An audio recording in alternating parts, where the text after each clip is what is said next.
Alrighty then, hey guys, this is Rahul, and today I'm going to be doing a real quick Onshape tutorial for everyone who's had a little bit of trouble in our engineering class. So let's get right into it. So let's create a document, we'll call this tutorial. Tutorial 1, why not? Alright. Let's wait for a second while it loads. Okay, so first of all, first thing you need to know in any CAD software is how to navigate, okay? So if you left click, you'll notice that you can select things, right? So if you just tap left click, you can select a plane or whatever other item that you have. And if you left click and drag, then you can select multiple things. So if I were to do that, or that, it would select any item that I have within that range of, shading, right? If I were to hold right click, right? If I just tap right click, it brings up a selection menu of certain choices that I can make within the context of the situation. So right now I don't have any objects or parts or features modeled right now, so it's not going to give me much. But if I hold right click and I move around, it'll pan and move the whole scene, right? Another way you can move around is with the Viewcube up here, right? So if I click the front view, it'll bring me facing directly at the front view. If I click one of the vertices, it'll bring me orthocentric with the vertice. If I choose like an edge of the cube, then it'll bring me, it'll flip me over to whatever edge is there. So for example, if I'm on the bottom side, right, and I flip to that edge, then it'll go to the top, right? If I click there, then it'll go to like the side edge. If I click again, it'll move around and so on, right? And these arrows will just have it rotate, we'll have the scene rotate around. But generally, I'm just going to be using the right click and hold because that's the most intuitive, to me, at least. So we'll just go straight on to the front and we'll create our first thing. So first thing you want to do with any Onshape project is you want to sketch out your ideas or any project that you have. So the quick way of doing it, you can either click sketch up here, or use the shortcut Shift S, or you can right click on the plane that you want to sketch on and click new sketch. All right, so now that you've created a new sketch, then you can create any type of shape or feature that you want within this sketch. All right, so for example, you have an entire menu up here, right? So you can create lines, you can create different types of rectangles, corner point rectangles, center point rectangles, you can create circles, you can create ellipses, you can create arcs, and much more, right? And you'll notice that there's a shortcut for almost everything here, and generally it's very nice to use shortcuts because they speed up the process. Okay, so for now, let's just create a rectangle. I don't know, if you just click, it'll place the starting point of the rectangle, and if the second place you click, it will place the ending point of the rectangle. Since it's a 2-point rectangle, it shows you this little icon, 1 dot, 2 dot, right? The first dot is start, second dot is finish. All right, now if we were to create a center point rectangle, then the first dot would be the middle, right? That would be the start, and then the second dot would be the finish, obviously, but it would basically be mirroring from the origin of the rectangle, right? So if I were to do center point rectangle, I would start there and click end out there, right? If I were to draw a circle, right? The center point circle, obviously, you click once to place the center, and then you click the second time to place outside with the diameter. If I were to do a 3-point circle, I'd choose 3 points, I don't know, like here, here, and then here, and that would make a circle right there, okay?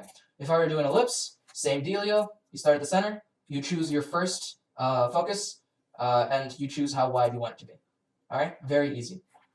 Now, if you click escape, it gets out of whatever tool you have selected, and I'm just going to left click select all of these and then click delete because I don't need them. Now, I don't need this either. What is this? Just delete that line. Okay.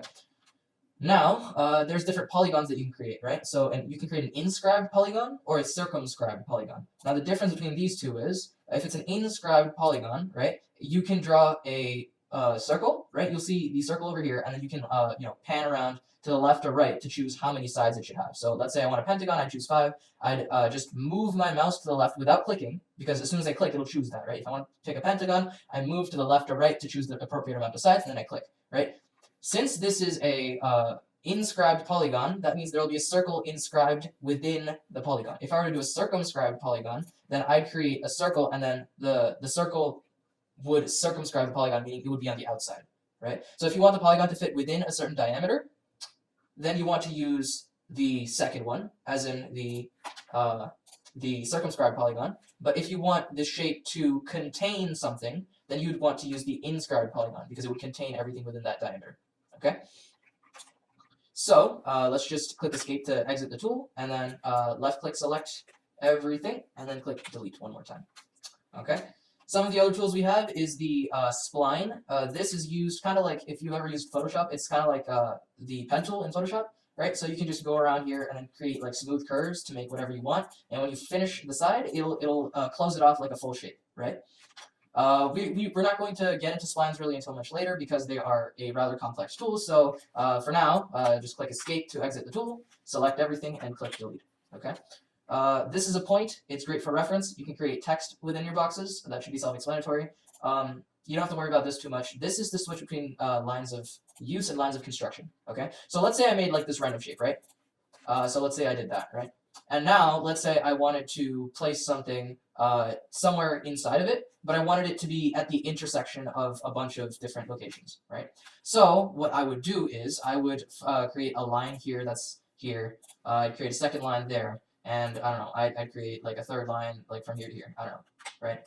But when I'm extruding this, I'd have to select each and every single category for this, which is inconvenient. So what I want to do is select each line, and to select more than one entity, you'd want to hold Shift and click, right? So I'm just holding Shift and I'm clicking all 3 lines. And if I don't want this to be considered in the final extrusion, right? When I'm bringing this 2D sketch into 3D space, I don't want these lines to be considered. I just make it a construction line, right? Which means that this line can be used as to draw references, but it's not going to be used to extrude anything, right? So if I click on this, it selects the whole shape. It doesn't select only that section, which means I can just do one click and extrude the entire shape instead of selecting every single section. But who knows? Sometimes you might only want a section, in which case you wouldn't make these construction. You'd just make them regular, right? So a lot of things over here are for reference, right? So construction lines are for reference, points are for reference, and lines in any other shape can be made into construction.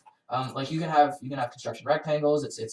It's all up to you, right? So if you just click Escape, you select the rectangle, you can make it for construction, right? And it's a construction rectangle. You can do that with any shape, okay? So for now, we don't really need this, so let's just delete everything. Now, you can trim things, right? So let's say I did that, and I did that, and I don't know, I did that, right? Let's say I wanted to get rid of these extra pieces, right? So I choose the Trim tool, right? I can just click that, and I click that, and it trims everything that isn't inside of a shape, right? That's kind of handy when you're trying to clean things up. This is an offset and this is a slot, right? Generally, you don't have to worry about these things very much, right? Trimming is very nice. Slot, you don't have to worry too much about. Mirror is very handy. So like if you have a shape that you've created and you want to mirror it over to somewhere else, then you can select a mirror line and you can select the thing you want to be mirrored. So if I just hold Shift and I choose these 3, then it'll mirror this over, right? So when I'm not selecting it, if I move this, it'll move the mirror as well. If I move this, it'll move the mirror as well. If I move the mirror, it'll move this as well, right? So they're tied together. So if you want to do a big shape, then you could just create one side, and then you could just mirror it over a line so that it saves you a lot of time and a lot of work, right? And this is a pattern tool, right? So you can make linear patterns, you can make circular patterns too. All right. Let's see. If you want to make a linear pattern, right? All you do is you'd select the things that you want to pattern, right? And you'd select along the line that you want to pattern, right? So you can make it go that way, you can make it go that way, and you can change which way you want to move the pattern around to by moving this little box over here, right? And you can change how many times you want the pattern to repeat, and you can change how far apart each pattern display is. Okay. So all you do is you just select the entities you want to mirror. Pattern. And then you choose the line in the direction that you want to pattern in. You choose the distance between the 2 patterns. So let's say I made this like, I don't know, 2, right? Then they'd be even further apart. If I were to make it 1, right, they'd be closer together. If I want to have more than 3, let's say I want to have 6, right, then I would make 6 of those, right? Now, let's say I patterned it downward, right? Let's say I hit Enter, right, or I just click. It would pattern this, but you'll notice it doesn't pattern the other side, right? Because it only moves what this does. Now you'll see that the pattern is affected, but the mirror is not. Or rather, they're both affected. But if I move this, it affects this, and if this is affected, this is affected. So each of these are tied into this thing. All right. So that's a pattern. Same thing with the circular, but that's basically the same concept. And the rest, these are constraints. Okay. Now I'll just get rid of this because we don't really need it. Let's just demonstrate some constraints. So let's say I have a line. And let's say I have another line. Oh, and one thing, if you just click and you keep clicking, you can keep making a shape. But if you just select the line tool or click L, right, and you click and drag, it only creates the line and it doesn't continue. Right, so that's an important differentiation. Now I'm going to click Escape to get rid of that tool. Because actually we'll leave that there. You know what? We'll leave that there. Let's say we connect that, right? Now, let's say I wanted to have that, and I don't know. Let's just make a circle as well. C for circle. We'll just make that. There we go. Okay. So let's say I wanted these 2 lines to be perpendicular. So all I do is I select them. I click on one, hold Shift, click on the second one, and then I'd click the perpendicular, right? So if I were to do that, then they'd be perpendicular. That doesn't necessarily mean they'd be perpendicular to the horizontal, that just means they'd be 90 degrees relative to each other, right? If I wanted them to be perfectly horizontal as well, then I'd choose this one, and I'd choose horizontal. That would make them perpendicular to everything, right? Now, let's say I wanted this, the midpoint of this line to be at this circle, right? So all I'd do is I'd select the point, I'd hover over the line until like a midpoint button showed up, right? So I hover over it, I click on there, and then what I can do is I click escape to go back to my pointer. I can choose that, I can choose the circle, and I can choose either concentric or coincident. Either way, it doesn't really matter. If I do concentric, then that point will be concentric within the circle. If I choose coincident, then you don't see anything happening, but if I were to control Z and put that point back on right there, if I were to do coincident, then it would basically stick that onto that spot, right? And then whenever I move it around, then it would move the entire entity altogether. All right, see that? What else can we do? Well, there's also the tangent. There's also the parallel. So let's say we wanted to make these two parallel to each other. You hold shift and you select both of them, and you can do parallel, which means this will become vertical because this is vertical, and therefore parallel lines won't meet. This is tangent. So if we wanted this line to be tangent to this circle, I can hold shift and choose the circle, and I can just choose tangent. Right? So no matter how I move this, it'll always be tangent to that circle. All right. You already saw horizontal and vertical. You already saw perpendicular. Let's say equal. Might as well make them equal. Let's say I want this horizontal line to be equal to this horizontal line. Right? If I do equal, then this will stretch to be the same size as this. Right? If I were to do midpoint, then that would just show me the midpoint of wherever that is, and I don't know, connect to whatever other midpoint that I needed. Normal would just mean that if I have a line, then it would be completely extending off of this. So let's say I go into L for line tool. I don't know, and let's say I do that, right? If I were to choose this line and this circle, and I chose the normal tool, then it would basically be going, like, no matter how far I move around, it'll always have one end pointing towards the inward of the circle, all right? I know it's behaving kind of wonky. It would make more sense if I just tied that over here. So if I moved it around, it'll always be pointing directly away from the circle, right? And symmetric, obviously, that's very similar to mirror, and that's basically it. Fix basically just puts something in its place, right? So if I fix that, I can't move it around anymore. That's all that fix does, right? It fixes it in that location. And curvature, you don't really have to worry about that. So that's all the sketch features, okay? So now, let's just get rid of everything because we don't really need it. Let's get rid of that. Don't really need it. Now, let's just move into creating things. Now, you can create things in several different ways, but I'm only going to show you two. You can either make an additive creation or a subtractive creation. Let's say we're making additive creation, right? So then you'd have some shape. You can click D to give it certain dimensions. So let's say I wanted to make this, 3 by 2. Okay. I made a 3 by 2 rectangle, and I can move this around by grabbing the center. Just move it over here. If I made a 3 by 2 rectangle, all I'd want to do after I'm happy with my sketch is click Finish Sketch. Click on the region of the sketch that I want to bring into 3D space. I can right-click and click Extrude, and then it'll bring it out to however far I want to bring it out, right? So I can bring it out that way, I can bring it out this way, right?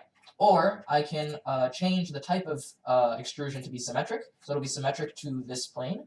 I can make it up to next, so if I had another box over here, I can say extrude up until that next box, or up to the next face, or up to the next part, or the next vertex, right? And I could even do through wall to make this just infinitely long, right? But I don't want to do that. We'll just make it symmetric for now and leave it at that, okay? Now, let's say I wanted to add onto this. I could just select a face of the thing. I could create a new sketch, obviously, and then look at it. I could create another thing. I don't know, let's make a circle, right? And then let's say I'm happy with that sketch. I would just hold right-click to swivel around, click on that face, right-click, click Extrude, right? And I could just do a blind extrusion and just make it come out that way. Or I could do an extrusion to make it come out that way, right? So then it would just stick out the other side. But if my extrusion just went inside, it ended inside the face, it would cut into the face, right? So if I clicked Enter, it wouldn't do anything. However, if I made that sketch visible again, right? And let's say I chose that, I clicked Extrude. Hold on. Let me choose the sketch. Actually, let me just edit the extrude version. You can edit anything that you create by double-clicking on it in the feature tree, right? If I were to do that, then it would go red, meaning nothing would happen. And if I wanted to, I could do remove, right? And if I go in this way, then it would cut into the object, you see? So if I hit Enter, you can see there's a hole in there now. So there's plenty of things you can do. Basically, additive would be like me extruding to add on to the surface to make whatever I wanted. And subtractive would be cutting away from this overall giant block to create whatever I wanted. Okay? So that's it for this video. It's getting kind of long, but that's the one giant big overall tutorial. You can use this for reference for all of our other CAD models. And I hope you found this useful. I hope you find it interesting. And have a nice day.